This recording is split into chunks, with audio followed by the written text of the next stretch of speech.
पहला तिमोथियस अध्याय 4 वचन 1। फर्स्ट तिमोथी चैप्टर 4 वर्स 1 लिखा है कि आत्मा स्पष्टता से कहता है कि आने वाले समयों में कितने लोग भरमाने वाली आत्माओं और दुष्ट आत्माओं की शिक्षाओं पर मन लगाकर विश्वास से बहक जाएंगे। अब जो भी परमेश्वर चाहते हैं कि उसके लोग उसकी कलीसिया जाने, ये सब मौजूद है इस पाक कलाम में, पवित्र बाइबल में। खुदा के मानने वालों के लिए कुछ भी छिपा हुआ नहीं है। इस अंतिम वक्त में हमें जो चाहिए फर्म यानी स्थिर रहने के लिए, वो सब इस बाइबल में रिकॉर्ड है। हम में से बहुत से विश्वासी जानते हैं कि खुदावंद यीशु मसीह की शिक्षा क्या है और उसके रसूलों यानी डिसाइपल्स की शिक्षा क्या है। लेकिन जो वचन हमने पढ़ा है इसमें अब खुदा हमें यह बता रहे हैं कि ऐसी भी एक शिक्षा है जो दुष्ट यानी शैतान की तरफ से है। सच्चाई वैसे ये है कि कुछ शिक्षाएं ऐसी हैं जिन्हें लेकर आज कई मसीही बहस करते हैं, सहमत नहीं हैं। लेकिन इनमें से कुछ हैं जो ज़्यादा इंपॉर्टेंट भी नहीं है और इन्हें लेकर मसीही की कलीसिया में डिवीज़न यानी बंटवारा होना सही नहीं है। अब एक बात को मैं यहाँ पर बिल्कुल क्लियर करना चाहता हूँ, ध्यान से सुनिए इसे। दो तरह की क्रिश्चियन डॉक्ट्रिन्स हैं, दो तरह के मसीही सिद्धांत हैं। सबसे पहला है एसेंशियल और दूसरा है non essential, essential and non essential. अब एसेंशियल क्या है? साल्वेशन बाय फेथ, कि हमारा उद्धार होता है विश्वास के द्वारा। और दूसरा ट्रिनिटी, बिलीव इन ट्रायन गॉड, त्रिएक परमेश्वर के ऊपर विश्वास। तीसरा है डिविनिटी ऑफ जीसस क्राइस्ट, प्रभु यीशु खुदा है। चौथा है बिलीव इन इटर्नल लाइफ, कि अनंत जिंदगी में विश्वास रखना, चाहे वो अनंत जिंदगी हमेशा की आग में है, चाहे वो हमेशा के लिए परमेश्वर की उपस्थिति में यानी स्वर्ग में है। ये है एसेंशियल। इन सब सिद्धांतों से हमें पीछे हटना नहीं चाहिए। और अगर कोई इन सिद्धांतों से बाहर है, साल्वेशन बाय फेथ नहीं है, ट्रिनिटी नहीं है, डिविनिटी ऑफ जीसस नहीं है, बिलीफ इन इटर्नल लाइफ नहीं है, तो वह एक कल्ट है, इनसे दूर रहना चाहिए। अब दूसरा है नॉन एसेंशियल। नॉन एसेंशियल क्या है? बैप्टिज्म, कि बैप्टिज्म स्प्रिंकल से होना चाहिए, बैप्टिज्म होना चाहिए नहीं होना चाहिए, बैप्टिज्म डुबाकर होना चाहिए, बच्चों का होना चाहिए, बड़ों का होना चाहिए, किस एज में होना चाहिए, किसको बैप्टिज्म देना चाहिए, कौन बपतिस्मा दे सकता है, कौन ले सकता है। सो ये सब नॉन एसेंशियल इशू हैं। दूसरा रैप्चर, टाइथ यानी अपना दान दशमन देना, Christmas celebration, Easter celebration, day of worship की किस दिन हमें आराधना करनी चाहिए, ये सब नॉन एसेंशियल हैं, एसेंशियल नहीं हैं, वगैरह वगैरह। अब इसी वजह से डॉक्ट्रिन्स यानी मसीही सिद्धांतों को सीखना हमारे लिए बहुत ही जरूरी है। शिक्षा जो हम सुनते हैं और मानते हैं, एक वजह बनती है कि आप नरक में जाएंगे या स्वर्ग में जाएंगे, आप हमेशा की जिंदगी परमेश्वर की उपस्थिति में बिताएंगे या उससे दूर बिताएंगे। अब इन आखिरी दिनों में शैतान ने चर्च में जबरदस्त एंट्री की है। अपनी यानी दुष्ट आत्माओं की शिक्षाओं को मसीहों और गैर मसीहों में लेकर आ गया है। संत पौलुस लिखते हैं कि आत्मा स्पष्टता से कहता है कि आने वाले समय में लोग भरमाने वाली आत्माओं और दुष्ट आत्माओं की शिक्षाओं पर मन लगाकर विश्वास से बहक जाएंगे, मतलब गुमराह हो जाएंगे। दूसरे शब्दों में कहें तो पौलुस यहां पहले तिमोथियस अध्याय 4 वचन 1 में कह रहे हैं कि चर्च में, कलीसिया में दुष्ट आत्माओं की शिक्षा है जो परमेश्वर के वचनों को तोड़ मरोड़ के, झूठ को सच्चाई के साथ मिक्स करके लोगों को गुमराह कर रही है। कुछ शैतान की शिक्षाएं इतनी शक्तिशाली, इतनी पावरफुल हैं कि लोग जो उनमें फंसे हुए हैं उन्हें बाइबल की सच्चाई, प्रभु यीशु की सच्चाई बिल्कुल भी नजर नहीं आती है, जिसकी वजह से लोग असल मसीही सिद्धांतों से दूर हो गए हैं और शैतान के झूठ पर विश्वास करने लगे हैं। तो जैसे हमने ऑलरेडी कहा है कि बहुत सी शैतान की शिक्षाएं हैं जो कलीसियाओं में हैं और इन शिक्षाओं की वजह से बहुत से लोग आज गुमराह हैं। शैतान ने बहुत से अपने प्रीचर्स खड़े किए हुए हैं कि वह परमेश्वर के वचनों को तोड़े, लोगों के कानों की जो खुजली है उन्हें मिटाने के लिए।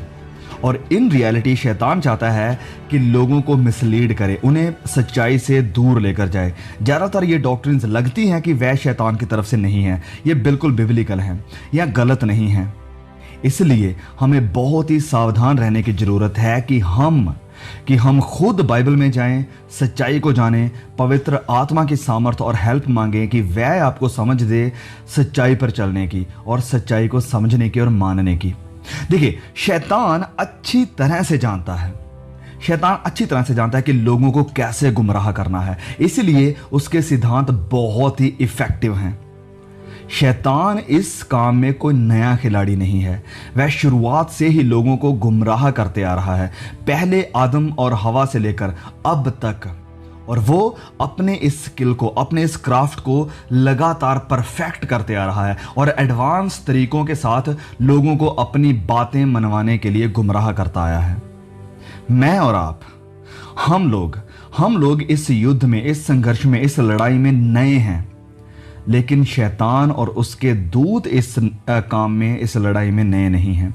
शैतान की बातों में, उसके सिद्धांतों में कुछ सच्चाई भी मिक्स होती है, जिसकी वजह से गलत प्रीचिंग को पहचानना हमारे लिए बहुत ही मुश्किल हो जाता है। देखिए, सुनिए मेरी बात को। Devil is not an idiot. शैतान कोई मूर्ख नहीं है कि वह आपके सामने अपने असल रूप में, अपनी असल पहचान बताकर आएगा। अगर वह चाहता है आपको गुमराह करना, और अगर वह ऐसे आता है कि मैं शैतान हूं, मैं डेविल हूं, मेरी बातों पर यकीन करो, तो क्या आप यकीन करेंगे?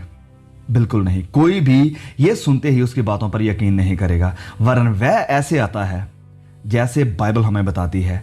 2 कुरिन्थियों अध्याय 11 वचन 14 से लेकर 15 तक, 2 Corinthian chapter 11 verse number 14 till 15। तो यहां पर लिखा है, और ये कुछ अचंभे की बात नहीं, क्योंकि शैतान आप भी ज्योतिमय स्वर्गदूत का रूप धारण करता है। इसलिए यदि उसके सेवक भी धार्मिकता के सेवकों जैसा रूप धरें तो कुछ बड़ी बात नहीं, परंतु उनका अंत उनके कामों के अनुसार होगा। लिखा है कि शैतान आप भी ज्योतिमय स्वर्गदूत का रूप धारण करता है। अब जबकि शैतान अपनी गलत डॉक्ट्रिन, शिक्षाओं के साथ कलीसिया को, मसीहों को, लोगों को गुमराह करके नाश करने की कोशिश कर रहा है, हमें क्या करना चाहिए? We need to raise our voice against the falsehood। हमें झूठ के खिलाफ अपनी आवाज को उठाना चाहिए, लोगों को सावधान करना चाहिए, लोगों को होशियार करना चाहिए। जैसे कि फेमस रिफॉर्मर जॉन काल्विन कहते हैं कि एक शेपर्ड की 2 जिम्मेदारियां होती हैं। एक शेपर्ड चरवाहे की 2 जिम्मेदारियां होती है। पहला, अपनी भेड़ों को अच्छा खाना खिलाना। सबसे पहले अपनी भेड़ों को अच्छा खाना खिलाना, भोजन देना। दूसरा, अपनी भेड़ों को भेड़ियों और जंगली जानवरों से बचाना, उनसे सावधान करना कि इनसे तुम बचकर रहना। मुझे उम्मीद है कि आप इस बात को, पॉइंट को समझ गए हैं। वैसे तो बहुत सारी शैतान की शिक्षाएं फैल रही हैं कलीसियाओं में, लेकिन आज इस वीडियो में हम फोकस करेंगे कुछ ही के ऊपर, क्योंकि इनके बारे में बात करना और सावधान करना बहुत ही जरूरी है। क्या है वो शैतान की शिक्षाएं? चलिए जानते हैं। सबसे पहले, आइडेंटिटी ऑफ क्राइस्ट, मसीह यीशु की पहचान। डेविल ने सबसे बड़ा जो अटैक किया है लोगों को सच्चाई से दूर रखने के लिए, वो है प्रभु यीशु की आइडेंटिटी, पहचान को लेकर। प्रभु यीशु के बारे में सही शिक्षा बहुत ही जरूरी है। प्रभु यीशु के बारे में आप क्या मानते हैं, ये भी बहुत ही जरूरी है। बाइबल कहती है कि बिना यीशु के द्वारा कोई भी पिता के पास नहीं पहुंच सकता है। मतलब अनंत जीवन को कोई भी हासिल नहीं कर सकता है बिना प्रभु यीशु के। बाइबल इस बात को स्पष्ट करती है कि प्रभु यीशु के दावे और उसके जो वादे हैं और उसके काम और उसका मुर्दों में से जी उठना, ये साबित करता है कि वह खुदा है। लेकिन अगर आप उस यीशु को मानते हैं, सुनिए, अगर आप उस यीशु को मानते हैं जो खुदा नहीं है, तो मतलब कि वो सच्चा और हकीकी यीशु नहीं है। अगर आप सच्चे और असल हकीकी यीशु को नहीं मान रहे हैं, तो आप सदा की जिंदगी नहीं पा सकते हैं। परमेश्वर के साथ आप दोबारा इस रिश्ते को नहीं जोड़ सकते हैं, क्योंकि ये होगा सच्चे यीशु, प्रभु यीशु को जानकर ही। क्या यीशु खुदा है? इसके ऊपर हमने ऑलरेडी बहुत ही डिटेल्ड वीडियो बनाई हुई है, बाइबल से प्रूफ को लेकर, बाइबल से वचनों को लेकर। प्लीज आप उस वीडियो को जरूर देखिए, परमेश्वर आपको बहुत आशीष देंगे। आज कुछ लोग उसे बस एक नबी मानते हैं, बस उसे एक प्रॉफिट मानते हैं। कुछ लोग उसे अच्छा गुरु, अच्छा टीचर समझते हैं। कुछ लोग उसे माइकल एंजल का भाई मानते हैं, जैसे कि मॉर्मन्स। कुछ लोग उसे बाबा मानते हैं कि वह चमत्कार करता है, और कुछ लोग उसे अपनी विशेष को पूरी करने वाला सेंटा क्लॉज मानते हैं। लेकिन this is not the real identity of Jesus Christ. वह खुदा है जो इंसान को उनके गुनाहों से निजात, मुक्ति देने के लिए इंसान बना और इंसानों के बीच में डेरा किया। लेकिन शैतान नहीं चाहता कि लोग इस सच्चाई को जानें और इसके ऊपर विश्वास करके सदा की जिंदगी को पाएं। So is Jesus God? Yes he is. क्या यीशु खुदा है? हाँ, वो है। अगर आप देखना चाहते हैं, जानना चाहते हैं, समझना चाहते हैं, तो प्लीज आप इस वीडियो को जरूर देखिए। अब दूसरी शैतान की गुमराह करने वाली शिक्षा, वो क्या है? Prosperity gospel. मैं इस प्रोस्पेरिटी गॉस्पल नहीं कहूंगा, वैसे असल में इसका नाम होना चाहिए कमर्शियल गॉस्पल। Commercial gospel. पहला तिमोथियस अध्याय 6 वचन 9 से लेकर 10 तक लिखा है। First Timothy chapter 6 verse 9 to 10 लिखा है वचन 9 में, पर जो धनी होना चाहता है, अमीर होना चाहता है, वह ऐसी परीक्षा और फंदे और बहुत सी व्यर्थ और हानिकारक लालसाओं में फंसते हैं जो मनुष्यों को बिगाड़ देती है, विनाश के समुद्र में डुबा देती हैं। वचन 10 में लिखा है, क्योंकि पैसे का लोभ सब प्रकार की बुराइयों की जड़ है, जिसे प्राप्त करने का प्रयत्न करते हुए कितनों ने विश्वास से भटक कर अपने आप को विभिन्न प्रकार के दुखों से शलनी किया है। किसकी वजह से? रुपए के लोभ की वजह से।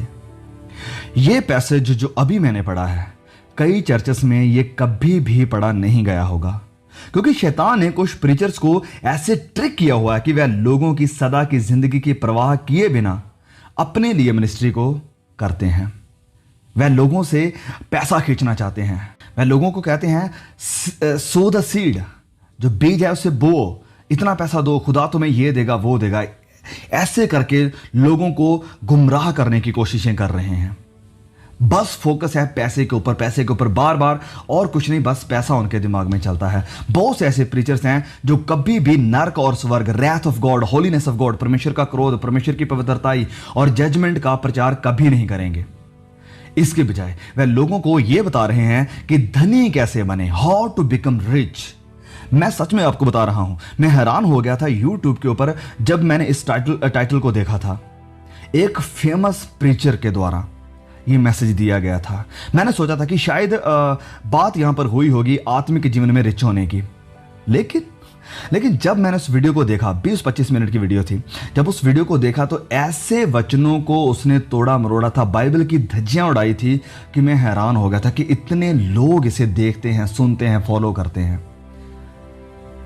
मैसेज का टाइटल क्या था? हाउ टू बिकम रिच, अमीर कैसे बने। वह हर वक्त लोगों के लिए यही प्रोफेसी करेंगे, जो झूठे शैतान के नबी हैं। यही प्रोफेसी करेंगे कि आपकी जॉब लग रही है, आपका वीजा लग रहा है, आपका बिजनेस प्रॉस्पर होने जा रहा है, आपके घर आशीषों की बारिश होने जा रही है। लेकिन वह बहुत ही कम लोगों के पाप के खिलाफ प्रचार करेंगे। वह बहुत ही कम लोगों को सावधान करेंगे कयामत यानी जजमेंट के दिन के लिए। वह बहुत ही कम अनंत आग का प्रचार करेंगे। वह बहुत ही कम ये कहेंगे कि स्वर्ग में अपने लिए धन इकट्ठा करो। स्वर्ग में यह शिक्षा भी शैतान की तरफ से है, क्योंकि वह जानता है कि ये मायने नहीं रखता है कि कितना भी धन कोई इकट्ठा कर ले, ये उसे सदा की जिंदगी नहीं दे सकता है। इनफैक्ट शैतान लोगों को धन दौलत देना चाहता है कि वह उन्हें खुदा के साथ इटर्निटी बिताने से दूर रख सके। पवित्र बाइबल हमें कहती है, प्रभु यीशु ने यह बात कही कि आदमी अगर सारी दुनिया को भी हासिल कर ले और अपनी जान का नुकसान उठाए तो उसे क्या फायदा होगा, उसे क्या लाभ होगा। मरकुस अध्याय 8 वचन 36 में आप पढ़ सकते हैं। अब सुनिए इस बात को, मैं नहीं चाहता हूं कि आप कंफ्यूज हो जाएं या आप सोचने पर मजबूर हो जाएं। मैं इस बात को यहां पर क्लैरिफाई करना चाहता हूं कि धनी होना पाप नहीं है। अगर खुदा ने आपको धन दौलत की आशीष दी है तो यह गलत नहीं है, जैसे पास्टर जैक पुनन कहते हैं कि खुदा ने आपको इसलिए आशीष दी है कि आप दूसरों को आशीषित कर सकें, लेकिन ये धन दौलत, गाड़ी, घर की आशीषें लाइसेंस नहीं है कि आप इनकी वजह से स्वर्ग में जा पाएंगे। यहाँ आपका परमेश्वर के साथ संबंध, रिश्ता बहुत ही मजबूत है। यहाँ आप बड़े पक्के विश्वासी हैं। कई प्रचारक लोगों को यह कहते हैं कि अगर आपके पास धन दौलत नहीं है, अगर आप गरीब हैं, अगर आपके पास बड़ा आलीशान घर नहीं है, तो इसका मतलब यह है कि आपका विश्वास कमजोर है। इसका मतलब है कि परमेश्वर आपसे प्यार नहीं करते हैं। सुनिए मेरी बात को, अगर कोई आपको कभी ऐसे कहे तो आप उनसे यह पूछिए कि प्रभु यीशु के पास कितने बंगलौ थे, प्रभु यीशु के पास कितनी गाड़ियां थी। पौलुस और पीटर और बाकी जितने भी मसीही हुए हैं इतिहास में, उनके पास कितनी गाड़ियां या कितना बैंक अकाउंट था। अमीर होना यह साबित नहीं करता है कि आपका विश्वास कितना बड़ा है या परमेश्वर आपसे प्यार करते हैं या नहीं करते हैं। प्रभु यीशु ने कहा कि कोई इंसान दो मालिकों की सेवा नहीं कर सकता है। आगे वह कहते हैं कि तुम खुदा और धन दोनों की सेवा नहीं कर सकते हैं। इस कमर्शियल गॉस्पल ने, इस प्रोस्पेरिटी गॉस्पल ने क्रॉस के गॉस्पल को, सलीब के सुसमाचार की जगह ले ली है। और आज लोगों को लालच ये दिया जाता है कि आप हमारे चर्च में आओ, हमारी कलीसिया में आओ। अगर आप आशीषों को पाना चाहते हैं, अगर आप गरीबी से छुटकारा चाहते हैं, अगर आप अपने बिजनेस में सक्सेसफुल होना चाहते हैं, तो आप हमारे चर्च का हिस्सा बनिए, आप हमारी चर्च में आइए। इस कमर्शियल फेथ या गॉस्पल ने प्रीचर्स को ऐसे बना दिया है कि उन्होंने खुदा को, मसीह यीशु को एक सेंटा क्लॉज के रूप में बदल दिया है, पैसा दुगना करने वाले के रूप में बदल दिया है। लेकिन सुनिए बात को, यीशु खुदा जादूगर नहीं है। He is not a magician, he is not a money doubler. जिन लोगों ने ऐसे कमर्शियल या प्रोस्पेरिटी का प्रचार करने वालों के हाथों में अपने आप को दे दिया है, मतलब कि इनके भक्त बन गए हैं, वह शैतान की शिक्षाओं से ग्रस्त हैं और सच्चाई से बहुत दूर हैं। और इसका रिजल्ट यह है कि मसीही की देह परमेश्वर के साथ प्यार नहीं करती है, वरन उसके साथ सौदेबाजी या हम कह सकते हैं बिजनेस करती है। और विश्वासी प्रोस्पेरिटी माइंडेड हो गए हैं। परमेश्वर के साथ स्वर्ग में सदा की जिंदगी की बजाय लोगों का फोकस शैतान ने अपनी शिक्षा के द्वारा इस पृथ्वी पर धन दौलत इकट्ठा करने के ऊपर और कंफर्टेबल जिंदगी बिताने की तरफ लगा दिया है। जो भी धन हम यहाँ इस पृथ्वी पर इकट्ठा करते हैं, जो कुछ भी हम यहाँ रहते हुए बनाते हैं, ये सब एक दिन यहीं पर रह जाएगा। और हमारे साथ क्या जाएगा? क्या हमने प्रभु यीशु पर विश्वास किया? क्या हमने खुदावंद यीशु मसीह की क्रूस के ऊपर विश्वास किया, उसे उठाया और वफादारी से उसका पीछा किया? क्या हमारा ध्यान अनंत जिंदगी की तरफ था? क्या हमारा ध्यान प्रभु यीशु मसीह के साथ रिश्ता कामयाब करने, मजबूत करने के ऊपर था, या बस धन दौलत इकट्ठा करने और कंफर्टेबल जिंदगी बिताने की तरफ था? खुशहाल जिंदगी गुजारना, धन पैसे का होना, दुनिया की आशीषें होना अपने आप में पाप नहीं है। मैं इस बात को बार बार क्लियर कर रहा हूं ताकि आप गलत ना लें मेरी बात को। यह सब होना पाप नहीं है अपने आप में, लेकिन इन सब के पीछे भागते हुए अपनी जिंदगी गुजार देना, इन्हीं के पीछे भागते हुए अपना सारा वक्त गुजार देना, इनकी वजह से अपनी लाइफ में घमंड ले आना, दूसरों को तुच्छ समझना और परमेश्वर पर भरोसा रखने के बजाय अपने पैसे पर भरोसा रखना, यह पाप है, यह गलत है। इसीलिए हमें सावधान रहना चाहिए ऐसी शिक्षा से जो इन चीजों की तरफ, धन दौलत, घर, गाड़ी, ऐश, कंफर्टेबल जिंदगी के लिए हमारी भूख को बढ़ाती है। ऐसी शिक्षा से सावधान रहिए, पीछे हट जाइए। और चाहती है कि हम परमेश्वर की तरफ से और इटर्निटी, अनंत जिंदगी की तरफ से अपनी नजर को फीका करने, ऐसे प्रचारकों से दूर हो जाइए। It makes us lose sight of God and eternity. Remember Lazarus and the rich man. लाजर और उस धनी आदमी को याद करिए। अब यहां पर इस वीडियो में हम तीसरी शैतान की झूठी शिक्षा को पकड़ेंगे, जो कि है लीगलिज्म। सबसे पहले था आइडेंटिटी ऑफ क्राइस्ट, दूसरा था कमर्शियल गॉस्पल, प्रोस्पेरिटी गॉस्पल, और तीसरा भी है लीगलिज्म। अब ये जो लोग तो क्रिश्चियन थियोलॉजी से वाकिफ़ हैं वो तो इसे जानते होंगे कि लीगलिज्म असल में है क्या, लेकिन उन सारे मसीह भाई बहनों के लिए जो कि इन सब चीज़ों से वाकिफ़ नहीं है, मैं उनके लिए बताना चाहता हूँ कि लीगलिज्म एक ऐसी शिक्षा है जिसमें कानून को, लॉ को, व्यवस्था को सुसमाचार के यानी इंजील के, गॉस्पल के ऊपर रखा जाता है। तो इसमें लीगलिज्म में कुछ रूल्स हैं, सिर्फ वही नहीं जो हम पुराने नियम में देखते हैं, और भी बहुत सारे रूल्स ऐड अप कर दिए गए हैं लोगों को दबाकर गुलाम रखने के लिए, लोगों को एक पिंजरे में रखने के लिए। क्या है, बहुत सारे हैं, मैं अगर नाम लेने लग गया तो सारी वीडियो इसी में निकल जाएगी। ये नहीं करना है, ये नहीं करना है, ये नहीं करना है, ये नहीं करना है, ये नहीं करना है, ये करना है, ये करना है, ये करना है, ये सब कुछ ऐसी बहुत सारी लिस्ट बनकर तैयार हो जाती है। अगर लीगलिज्म की बात करें तो लीगलिज्म सुसमाचार क्या है? प्रभु यीशु ने हमारे लिए, हमारे गुनाहों के लिए, हमारे उद्धार के लिए अपनी जान दी है, अपना लहू बहाया है ताकि हम हमेशा की जिंदगी पा सके। कैसे? उसके ऊपर विश्वास करके। कहने का मतलब सिंपली जैसे इफिसियों 2:8 में लिखा है, we are saved by grace through faith in Christ alone. मसीह के ऊपर विश्वास करने के द्वारा अनुग्रह ही से हमारा उद्धार हुआ है। तो ये है सुसमाचार। अब इसके ऊपर कुछ व्यवस्था को रख दिया गया है, कुछ लॉ, कुछ कानूनों को रख दिया गया है कि ये नहीं करना, ये नहीं करना, ये नहीं करना। सो देन आप उद्धार को पाते हैं। अगर आप इस चीज से बाहर चले जाते हैं, इसका मतलब आप उद्धार नहीं पा सकते, आप खोए हुए हैं। सो इन चीजों को लेकर पौलुस बिल्कुल क्लियर हो रहा है। पौलुस इसी वचन के कॉन्टेक्स्ट में अगर हम पढ़ते हैं आगे चलकर, जो वचन हमने पढ़ा है पहला तीमुथियुस 4:1, उसी में जब हम आगे जाकर पढ़ते हैं तो इसी लीगलिज्म को पौल आगे जाकर एक्सप्लेन कर रहे हैं। वह क्या कहते हैं पहला तीमुथियुस 4:3 में? वह कहते हैं कि जो विवाह करने से रोकेंगे और भोजन की कुछ वस्तुओं से परे रहने की आज्ञा देंगे, जिन्हें परमेश्वर ने इसलिए सृजा कि विश्वासी और सत्य के पहचानने वाले उन्हें धन्यवाद के साथ खा सके। सत्य के साथ पहचानने वाले। अब कुछ लोग हैं जो कहते हैं कि अगर आपको परमेश्वर को पाना है, अगर आपको उद्धार को पाना है, अगर आप जिंदगी को, पवित्रताई को पाना है, तो आपको शादी नहीं करनी चाहिए, आपको ये कुछ भोजन है ये नहीं खाने चाहिए, इन चीज़ों से परहेज करना चाहिए, ये करना चाहिए, ये नहीं करना चाहिए।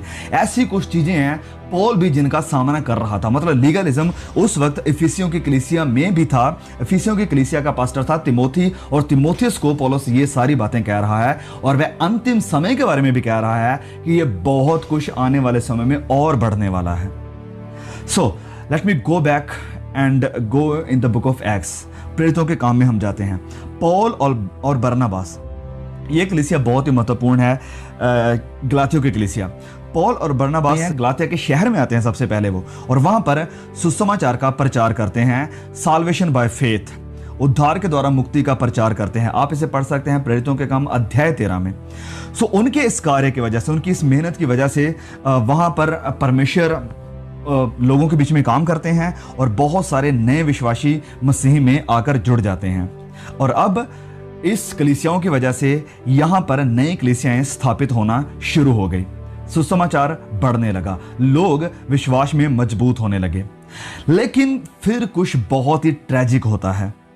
जब भी परमेश्वर अपना काम कर रहे होते हैं, जब भी परमेश्वर की कलीसिया स्मूथली चल रही होती है, तो शैतान भी जरूर कोशिश करता है। वचन कहता है यूहन्ना अध्याय 10 में कि शैतान आता है नाश करने, चोरी करने और मारने के लिए।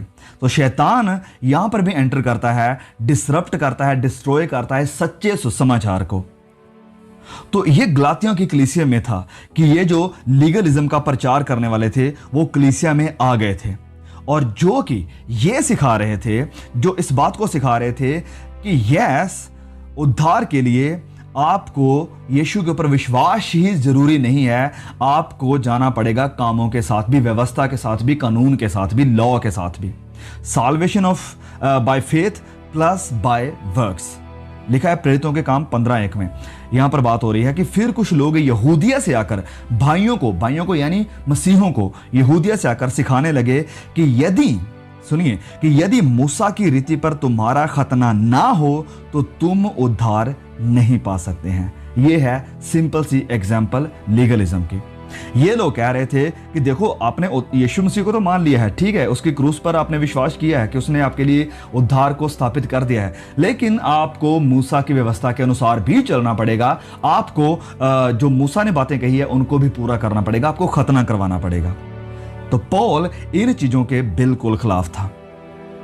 तो ये लीगलिज्म सिर्फ उस वक्त गलातियों की कलीसिया में ही नहीं था, वरन आज भी इसका एक भद्दा भयंकर चेहरा आज भी हमारी कलीसियाओं में है, जो कि बहुत ही खतरनाक है। और मैं नीचे आपको बताने जा रहा हूं कि ये क्यों खतरनाक है।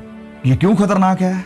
क्योंकि सुनिए ध्यान से, क्योंकि ये सच्चे प्रभु यीशु मसीह के सुसमाचार को डिस्टॉर्ट करता है, उसे बदलता है, उसे तब्दील कर देता है। अब ये गलातियों की जो कलीसिया थी, ये लोग एक दूसरे सुसमाचार की तरफ मुड़ रहे थे, जो कि असल में सुसमाचार था ही नहीं, और यहां पर लीगलिज्म को प्रमोट किया जा रहा था, सुसमाचार की सच्चाई को दबाकर, उसे तोड़ मरोड़ कर। तो पौलुस इस कलीसिया को लिखते हैं, गलातियों अध्याय 1 वचन 6 से लेकर 7 तक में पौलुस कहते हैं इस कलीसिया को, गलातिया को, जो कि लीगलिज्म को फॉलो कर रहे हैं, पौलुस इन्हें कहते हैं कि मुझे आश्चर्य होता है कि जिसने तुम्हें मसीह के अनुग्रह से बुलाया, उससे तुम इतनी जल्दी फिरकर और ही प्रकार के सुसमाचार की ओर झुकने लगे हो।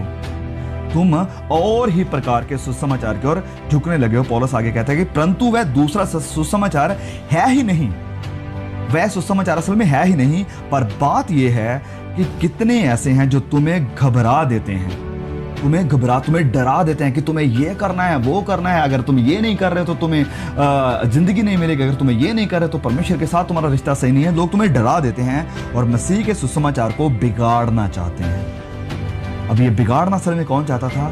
शैतान, जो कि कुछ लीडर्स के बीच में होकर काम कर रहा था गलातिया की कलीसिया में। सो द ओनली सुसमाचार, द गॉस्पल, जो कि इफेक्टिव है, जो कि असरदार है, वो है salvation by the grace of God, gospel of grace जिसे कहा जाता है। किसी और रिक्वायरमेंट्स को शामिल करना, इस विश्वास के द्वारा अनुग्रह के साथ उद्धार में किसी और चीज को ऐड करना, इसका किसी और चीज को इसमें शामिल करना, एक्चुअली में ये डी वैल्यू करता है प्रभु यीशु को और डिमिनिश करता है क्रूस के ऊपर किए हुए उसके काम को। जीसस प्लस वर्क्स, यीशु प्लस कानून, व्यवस्था, अच्छे काम, ये वाला जो गॉस्पल है, ये असल में प्रभु यीशु के द्वारा क्रूस के ऊपर किए हुए काम को कमजोर बनाता है। मतलब उनके कहने का, जो जीसस प्लस वर्क्स, यीशु और कार्यों का प्रचार करते हैं, कि वो ये मानते हैं असल में कि यीशु का बलिदान काफी नहीं है, यीशु का बलिदान काफी नहीं है, हमें भी इसमें अपना कंट्रीब्यूशन, अपना योगदान देना पड़ेगा उद्धार यानी साल्वेशन के काम को कंप्लीट करने के लिए, इसे पूरा करने के लिए। सिंपली मतलब कि यीशु का काम अधूरा है, पूरा नहीं हुआ था। Let me tell you this right away, this is a lie from the pit of the hell. ये शैतान का बड़ा झूठ है लोगों को गुमराह करने के लिए, प्रभु यीशु के सैक्रिफाइस, उसकी कुर्बानी को शेम यानी लज्जित करने के लिए। गलातियों अध्याय 2 वचन 21 में पौलुस इस कलीसिया को फिर लिख रहा है, जो कि लीगलिज्म में पूरी तरह डूबते जा रहे हैं कुछ झूठे शैतानी प्रचारकों की वजह से। पौलुस कहता है कि मैं परमेश्वर के अनुग्रह को व्यर्थ नहीं ठहराता, मैं परमेश्वर के अनुग्रह, उसकी ग्रेस, उसकी दया को व्यर्थ वेस्ट में नहीं ठहराता, क्योंकि यदि व्यवस्था यानी लॉ यानी कानून के द्वारा धार्मिकता होती, अगर रूल और रेगुलेशंस को मानकर धार्मिकता होती, तो मसीही का मरना व्यर्थ है। He died in vain। English में लिखा है कि if keeping the law could make us right with God, then there was no need for Christ to die for us. फिर आगे कुलुस्सियों अध्याय 2 वचन 8 और 10 में पौलुस लिखते हैं कि चौकस रहो कि कोई तुम्हें उस तत्व ज्ञान और व्यर्थ धोखे के द्वारा अहेर ना कर ले, जो मनुष्यों की परंपराओं और संसार की आदि शिक्षा के अनुसार है, पर मसीह के अनुसार नहीं है। और तुम मसीह में भरपूर हो गए हो, मसीह में तुम भरपूर हो गए हो। You are enough in Christ, Christ is enough for you.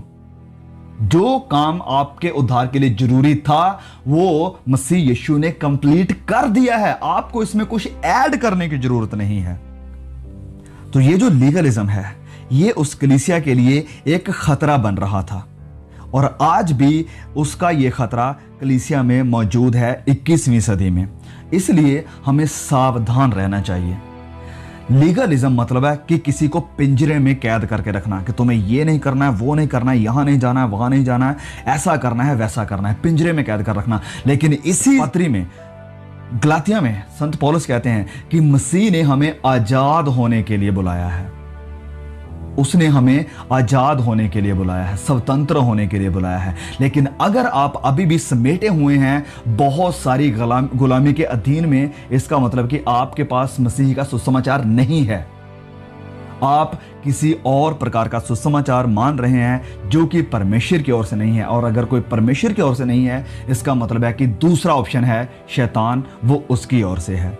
So you need to be aware of these demonic doctrines. आपको शैतानी शिक्षाओं से सावधान रहने की जरूरत है। अब इसी के विपरीत, ये था लीगलिज्म तीसरा। चौथा, इसी के विपरीत या ऑपोजिट है हाइपर ग्रेस या इजी बिलीविज्म कहा जाता है। इसका मतलब क्या है? जो लोग हाइपर ग्रेस को मानते हैं वो कहते हैं कि यीशु मसीह के द्वारा सारे पाप मिटाए गए हैं, पास्ट, प्रेजेंट, फ्यूचर के। अब मैं माफ हूं, परमेश्वर का अनुग्रह मेरे ऊपर है, हमें कुछ भी करने की जरूरत नहीं है, ना हमने कुछ किया है, ना कुछ करने की जरूरत है। परमेश्वर के अनुग्रह से हमारा उद्धार हुआ है। इस वजह से अब I can do what ever I want, जो भी मेरा दिल करता है मैं कर सकता हूं, क्योंकि मेरे पाप माफ हो चुके हैं, पास्ट के भी, प्रेजेंट के भी, फ्यूचर के भी। इसलिए अब मुझे कुछ भी करने की, कोई भी आज्ञा को मानने की, प्रभु यीशु ने जो बातें कही है उन्हें पूरा करने की जरूरत नहीं है। मैं ऑलरेडी धर्मी सिद्ध हो चुका हूं। लेकिन ये भी बहुत ही बड़ा झूठ है। जैसे मैंने बताया कि ये लीगलिज्म के ऑपोजिट है। रोमियो अध्याय 6 वचन 1 से लेकर 2 तक में लिखा है, तो हम क्या कहें? क्या हम पाप करते रहें कि अनुग्रह बहुत हो? पौलुस कहता है कि कदापि नहीं, कभी भी नहीं। हम जब पाप के लिए मर गए तो फिर आगे को उसमें कैसे जीवन बिताएं? हम पाप के लिए मर गए हैं। ये जो ग्रेस है, अनुग्रह है, ये लाइसेंस नहीं है कि हम पाप करें। ये लाइसेंस है कि अब हम आज़ादी से खुदा के पास आ सकते हैं, आज़ादी से उसके ऊपर विश्वास करते हुए, उसके ऊपर भरोसा रखते हुए आनंद के साथ इस पृथ्वी के ऊपर समय बिता सकते हैं। कि अब हमारा उद्धार का कार्य हमारे ऊपर डिपेंड नहीं है, वरन ये मसीह के ऊपर डिपेंड है। और मुझे ज़रूरत है मसीह यीशु के बताए हुए नक्शे कदम के ऊपर चलने की। मैं गुलाम नहीं हूँ, मैं आज़ाद हूँ मसीह में। उसने मुझे आज़ाद किया है। अब मुझे जीना है परमेश्वर के लिए, मरना है परमेश्वर के लिए। इसलिए पौलुस कहता है कि कदापि नहीं, जब हम पाप के लिए मर गए हैं, हम पाप के लिए मर गए हैं, तो फिर आगे को उसमें कैसे जीवन बिताएं। पौलुस यहाँ पर इसी चीज को लेकर बात कर रहा था, हाइपर ग्रेस को लेकर, जो कि आज काफी पॉपुलर है कई जगहों पर। फिर आगे यहूदा की पत्री उसके अध्याय 1 वचन 4 में लिखा है कि क्योंकि कितने ऐसे मनुष्य, यहूदा कह रहा है कि कितने ऐसे मनुष्य चुपके से हम में आ मिले हैं, जिनसे इस दंड का वर्णन पुराने समय में पहले ही से लिखा गया है। ये भक्तिहीन है, ये भक्तिहीन है। जो लोग कहते हैं कि हमें अब कुछ भी करने की जरूरत नहीं, अब हमें परमेश्वर के साथ संबंध रख के उसके फलों को उत्पन्न करने की जरूरत नहीं है। वचन कहता है कि ये लोग भक्तिहीन हैं और हमारे परमेश्वर के अनुग्रह को, जो परमेश्वर ने उनके ऊपर अनुग्रह किया है, उसको लुचपन में बदल डालते हैं। उसके अनुग्रह का गलत फायदा उठा रहे हैं। उसके अनुग्रह को उन्होंने तब्दील कर दिया, कि लाइसेंस बना लिया है कि अब हम कुछ भी कर सकते हैं। आगे लिखा है, और हमारे एकमात्र स्वामी और प्रभु यीशु मसीह का इनकार करते हैं। इनकार करते मतलब प्रभु यीशु ने कहा कि इफ यू लव मी, अगर तुम मुझसे मोहब्बत रखते हो तो तुम मेरी आज्ञाओं को भी मानोगे। यहीं पर प्रभु यीशु के बारे में बात करते हुए यहूदा लिख रहा है कि हमारे एकमात्र स्वामी प्रभु यीशु मसीह का भी ये लोग इनकार करते हैं। जो लोग कहते हैं कि अब हमें यीशु की बातों को भी मानने की जरूरत नहीं है।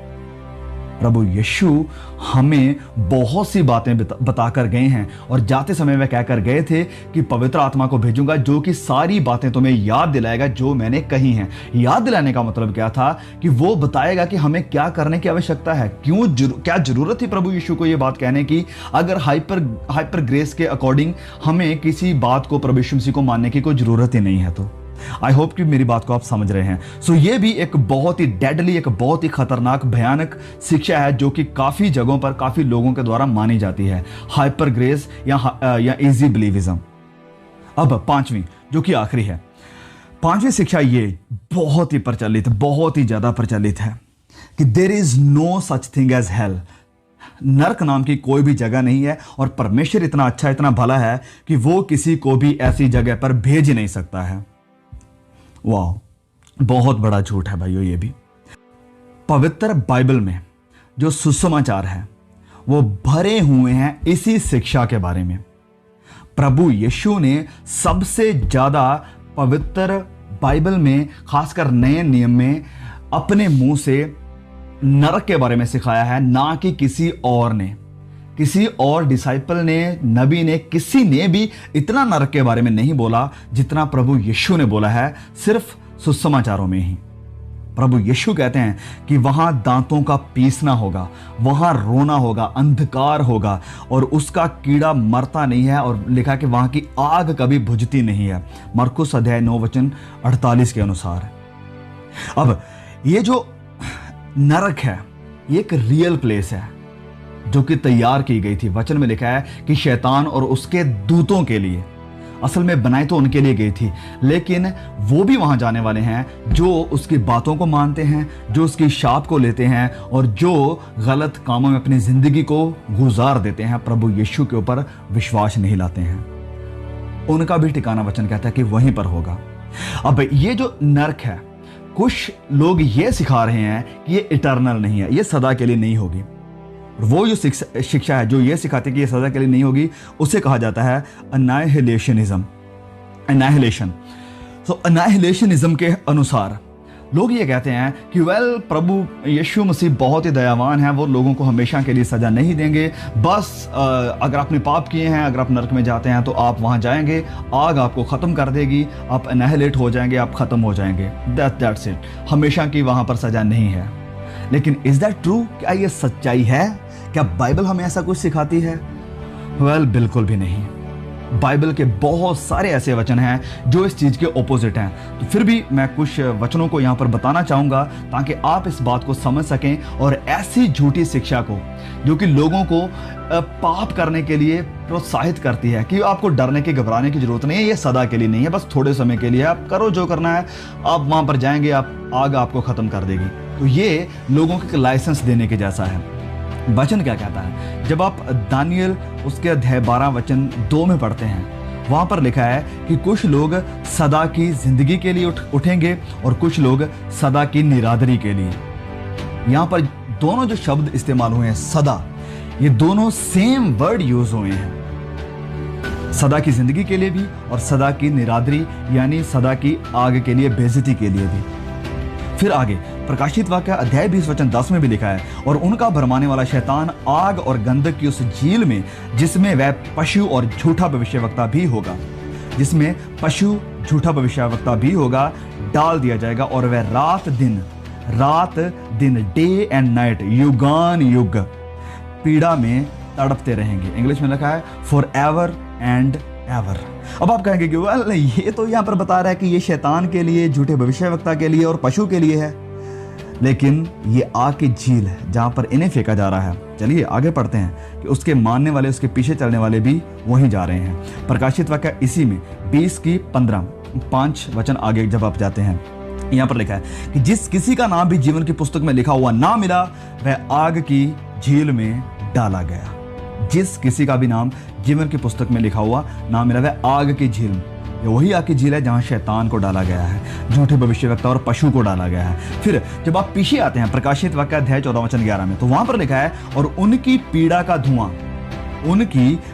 धुआं जो वहां पर हैं युगान युग उठता रहेगा, और जो उस पशु और उसकी मूर्ति की पूजा करते हैं, जो उस पशु और उसकी मूर्ति की पूजा करते हैं और जो उसके नाम की शाप लेते हैं, उनको रात दिन चैन ना मिलेगा। रात दिन, डे एंड नाइट, जैसे शैतान के लिए वर्ड यूज किया गया था ना कि वह रात दिन युगान युग पीड़ा में तड़पते रहेंगे, सेम चीज वहीं यहाँ पर भी है प्रकाशित वाक्य 14:11 में भी, कि वह रात दिन चैन ना पाएंगे। आई डोंट नो ये लोग कैसे कह सकते हैं कि वहाँ पर पीड़ा ख़त्म हो जाएगी, बस आप जाएंगे, एनाहिलेट हो जाएंगे, आपको आग भस्म कर देगी। लेकिन बाइबल तो कुछ और ही बता रही है। प्रकाशित वाक्य की किताब कुछ और ही बता रही है, डैनियल की किताब कुछ और बता रही है, प्रभु यीशु कुछ और बता रहे हैं। प्रभु यीशु कहते हैं कि वहाँ पर रोना होगा, दांतों का पीसना होगा, और उनकी कीड़ा वहाँ पर नहीं मरता है और आग वहाँ नहीं बुझती है। ये थी कुछ बहुत ही जरूरी शिक्षाएं जो कि आपको जानना बहुत ही जरूरी था, क्योंकि ये शिक्षाएं परमेश्वर की ओर से नहीं है, शैतान की ओर से है। जैसे कि वचन कहता है 1 तीमुथियुस 4:1 कि लोग शैतान की शिक्षाओं पर मन लगाएंगे और भरमाने वाली आत्माओं के पीछे लग जाएंगे। यही चीज है जो मैं आपको बताने की कोशिश कर रहा हूं कि ये शिक्षाएं शैतान की ओर से हैं, भरमाने वाली हैं, लोगों को सच्चाई से दूर लेकर उन्हें गुमराह करके उन्हें नाश करने वाली शिक्षाएं हैं। सबसे पहली थी आइडेंटिटी ऑफ क्राइस्ट, दूसरा है कमर्शियल प्रोस्पेरिटी गॉस्पल, तीसरा लीगलिज्म, चौथा हाइपर ग्रेस और पांचवा है no hell, God is good, परमेश्वर ऐसी हेल में किसी को भेज नहीं सकता है। ये सारी बातें शैतान की ओर से है, ना कि खुदा की ओर से। अब हमें अपने आप को गार्ड करने की जरूरत है। हम गार्ड कैसे करेंगे, अपने आप को सुरक्षित कैसे रखेंगे? पवित्र बाइबल की सच्चाई को खुद जानकर, वचनों को लगातार बार बार पढ़िए ताकि आप खुद जानें कि वचन हमें क्या कहता है। किसी के ऊपर डिपेंड रहने की हमें जरूरत ना पड़े। ये जो वचन मैंने दिए हैं आप खुद बैठकर इनकी स्टडी कर सकते हैं। और मैं चाहता हूं कि प्लीज आप नए नियम को एटलीस्ट बार बार पढ़िए। अगर आप सारी बाइबल को भी नहीं पढ़ पा रहे हैं तो प्लीज एक बार नए नियम, जो कि हमारी वाचा है, क्योंकि हम नई वाचा के विश्वासी हैं, हमें नए नियम की शिक्षा को अच्छी तरह से पता होना चाहिए, उसे अच्छी तरह से समझ लेना चाहिए। इस वजह से मुझे उम्मीद है कि आपको ये सारी बातें, ये सारी पांचों की पांचों शिक्षाएं जो मैंने बताई हैं समझ में आ गई होंगी। प्लीज इस वीडियो को अपने तक, इन शिक्षाओं को अपने तक ही ना रखिए।